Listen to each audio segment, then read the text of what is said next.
Okay, so when you've got like this huge stack of material, really interesting stuff, but like who has time to read it all right? Right. You just want those key insights without like going through every single page. Yeah, absolutely. Well, that's kind of what we do here for You Always. Taking a deep dive into a really interesting story. We're talking about the crazy rise and fall, well, almost fall, and then like the surprising comeback of, you guessed it, Donald Trump's business empire. Yeah, right around 1990. Exactly. And you've given us some seriously detailed stuff to work with here. Oh, Our right. mission, unpack it all for you. We want to understand, like, how bad did things really get? Yeah, how deep was that hole? And what did he do to climb out of it? And ultimately, like, what was the lasting impact of all this chaos? You might be surprised by some of what we find. Oh, yeah, get ready for some seriously interesting details. Right, so 1990, Trump. It's like saying success, right? Yeah, the name, the brand, it was everywhere. But your sources paint a different picture. Behind the glitz, the money situation, not so pretty. No, not at all. Newspapers, they're shouting, Trump in trouble. Huge headlines. And the numbers are crazy. Staggering, yeah. We're talking $3.4 billion in debt. Yeah, that's not a typo. Billion with a B. And get this, almost $1 billion of that. Personally guaranteed by Trump. Personally. Wow. So it wasn't just the business on the line, it was him too. Everything makes you think about that whole image of, Mr. Success. Right. And this wasn't just some abstract business thing. This was hitting him personally. Yeah. Oh, yeah. He even said, and this is in your material, he felt poorer than a homeless person on Fifth Avenue. Wow. That's a pretty stark statement from a guy known for, well, love and wealth. It is. It really shows just how bad things were, Right. On a gut level. And there's this story, I think it really drives the point home. He was with his daughter, Ivanka, Oh, yeah. points to a beggar on the street and tells her, that guy, worth billions more than me right now. Man, that's got to sting, even if you're Donald Trump. No kidding. So what happened? How did Mr. Big Success end up, almost bankrupt? Well, your sources point to a bunch of stuff happening all at once, kind of a perfect storm.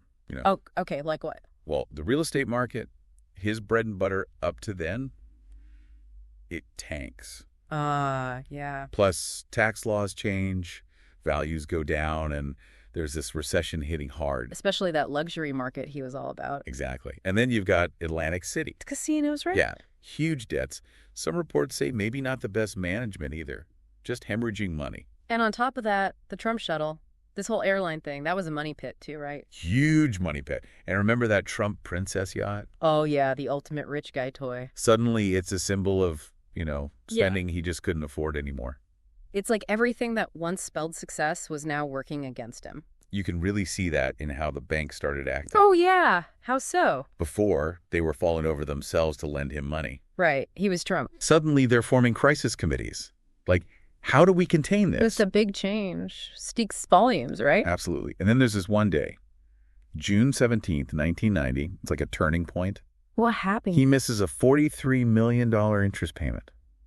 $43 million. That's not like forgetting to pay your cable bill. No, this is a major alarm bell going off. You think he was like, uh-oh. I think he was. He even admitted later, he said something like, you're not so smart. Look at this mess you've made. Yeah, that's in your materials. Yeah. Pretty revealing, huh? Totally. And you got to imagine, publicly, this is brutal. He's Mr. Success, right? Now the whole world is watching him crumble. The New York Post, they were on this front page. It says, Trump, the fall. Ouch. They even had this cartoon, like, the emperor's new clothes kind of thing. Not subtle. And then things start getting taken away, right? Citibank, they repossess the Trump princess. Like literally towed it away. Gone. And the Trump shuttle. Yeah. Handed over to creditors. Oof. Public humiliation on top of everything else. Absolutely. And then, 1991, the Atlantic City properties, they start filing for bankruptcy. One after the other, right? Like dominoes. Exactly. The Taj Mahal, all of them. Even the Plaza Hotel, he loved that place. Called it his Mona Lisa. Losing millions every year, though, according to your sources. Yeah. And get this, the creditors, they put him on a budget. A budget. Donald Trump. Yep, $450,000 a month. That's a lot to most people. Sure, but for a guy who spent like Trump, that's got to be a major reality check. No kidding. So at this point, people are saying he's done for. Oh, yeah, rumors everywhere. Business associates, they start keeping their distance. Like distancing themselves. Not wanting to get too close to the sinking ship. But in your material, there are hints he never gave up. Like, Yeah. really believed he could turn it around. Yeah, reportedly told a friend he had sleepless nights, but never even considered giving up. That's some serious willpower. Or maybe stubbornness. Maybe both. And all this time, the media's all over him. Yeah, that Vanity Fair article after the gold rush, not exactly puff piece. No. And Barbara Walters, she grills him on TV. Ouch! Talk about pressure. So at this point, everything's riding on these 70 banks, Fred. They're the ones who decide his fate. Do they liquidate? Sell it all off? Or try to work with him, restructure the debt. Huge decision. Billions of dollars at stake. So what does Trump do? He's got to convince these guys to give him a chance. Right. And he doesn't really have any leverage except his name and this belief he can come back. So what's his pitch? He lays it out straight. You push me into bankruptcy, you get pennies on the dollar. You work with me, you get paid back. Bold move. It was. And the bankers, they expected him to be defeated. Yeah, Bracken. Instead, they get this guy who's still got fight in him. There's that story about selling Trump Tower. Right. They suggest it, and he goes ballistic. Yeah. Says it's his legacy. He'd rather lose everything than sell it. That's got to make an impression, even on these big shot bankers. I think it did. Yeah. They see this guy's not giving up. And maybe, just maybe, they can get their money back. So what happens? They give him a lifeline. $65 million keeps the businesses afloat. But he has to make some sacrifices, right? Oh, yeah. Big ones. Plaza Hotel, gone. Atlantic City Casino's mostly gone. The Trump shuttle, the yacht, all gone. Gone. And a bunch of undeveloped land, too. So what does he have left? Trump Tower, his main residence.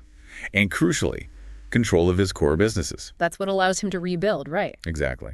And later, he even says the banks, they weren't doing him a favor. They were protecting their own money. Right. It's business. But in doing so, they gave him a second chance. Okay, so he avoids total disaster. Now what? Well, this is where things get really interesting. Yeah, your sources talk about a strategic reinvention. Like he learned some big lessons from almost losing everything. Exactly. He realizes the power of his brand. It's worth something even without all the buildings. Right. And he sees he needs to diversify. Not just real estate, but other stuff. Spread the risk, right? And he finally understands the power of media attention. Good or bad, it keeps you in the spotlight. Okay, so how does he actually put these lessons into practice?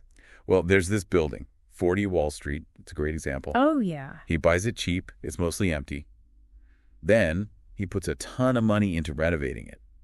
Turns it into a huge success. Making money hand over fist, I bet. And then there's this really smart move. He starts licensing his name. Like putting Trump on stuff. Exactly. Buildings, hotels, all over the world. He gets huge fees, but he's not taking the risk of actually building them. That's pretty clever, minimizing the risk. Very clever. Suddenly there are Trump towers popping up everywhere, and people are willing to pay more just because of the name. The brand. Exactly.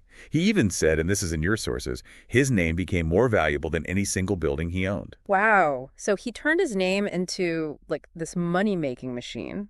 Pretty much. Yeah. And your sources say there was like a 30% premium just for having Trump on something? 30%, just for the name. That's the power of branding. And it wasn't just buildings. Right. He starts buying golf courses when land prices are low. Like that one in Westchester. Trump National Golf Club. Huge success. So he's diversifying, right? Big time. Right. He even starts a modeling agency, Trump University, a magazine. Trump, vodka, steaks, even bottled water. And don't forget Miss Universe. Right. He's everywhere. It's all about using that media spotlight. Get people talking, then sell them something. Whether they love him or hate him, they're talking about him. And that translates into money. He's a master of the attention economy. So he's rebuilt his empire, but it's different now. Yeah, it's not just about bricks and mortar anymore. It's about the brand. And then comes something that really changes the game. Reality TV. The Apprentice. That's a big one. It was a stroke of genius. Mark Burnett, the producer, he pitches this idea to Trump. To rehabilitate his image. Exactly. Turn him into America's favorite businessman. At first, Trump's not so sure. Yeah, maybe thought it was beneath him. But Burnett convinces him. And in January 2004, The Apprentice premieres on NBC. Boom. Instant hit. Oh, yeah. People are glued to their screens. What kind of boardroom drama? With real stakes. And Trump, He gets to be this powerful CEO, firing people left and right. You're fired! It became a catchphrase. Iconic. And the whole show, it's carefully crafted.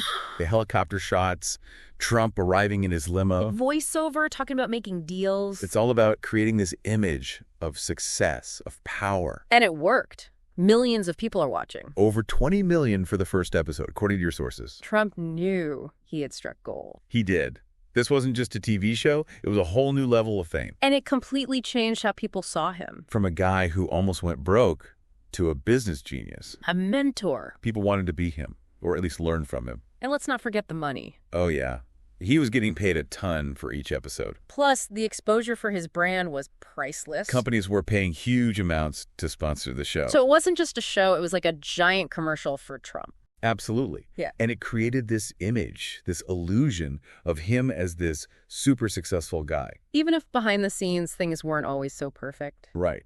But the public perception was everything. And Trump himself said, The Apprentice took his brand to a whole new level. Brought him deals from all over the world. So reality TV, not just entertainment, it was a brilliant business move. It really was. And looking back, it's clear that Trump's personality played a huge role in his comeback. Yeah, your sources talk about his pathological optimism. Even when things were at their worst, he never seemed to doubt himself. And while most people would hide away during a crisis, he kept himself in the public eye. He knew that even bad publicity was better than no publicity. And that resilience, it became part of his story. The guy who never gives up. And he even wrote about it in his book, The Art of the Comeback.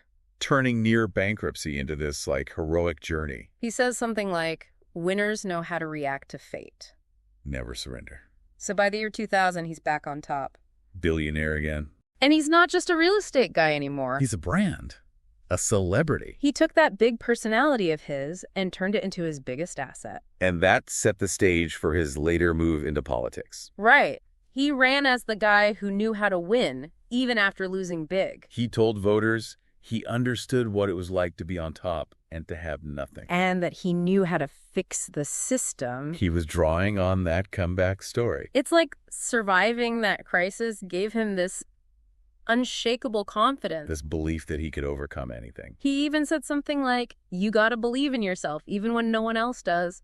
So Trump's story, it's like this classic American tale of redemption. The comeback kid. And it's interesting, the same things that almost destroyed him, that risk-taking, that self-belief, they also saved him. It's a real paradox. And his story, it kind of mirrors this bigger shift in the economy. From tangible assets to intangible ones. From buildings to brands. And Trump, he figured out how to monetize his brand better than almost anyone. He showed that in the information age, attention is currency.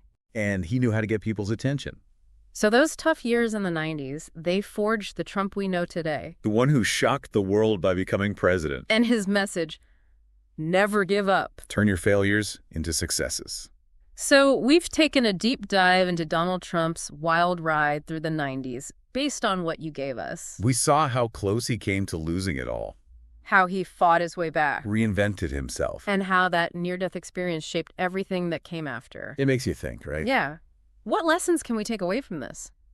About resilience, about reinvention.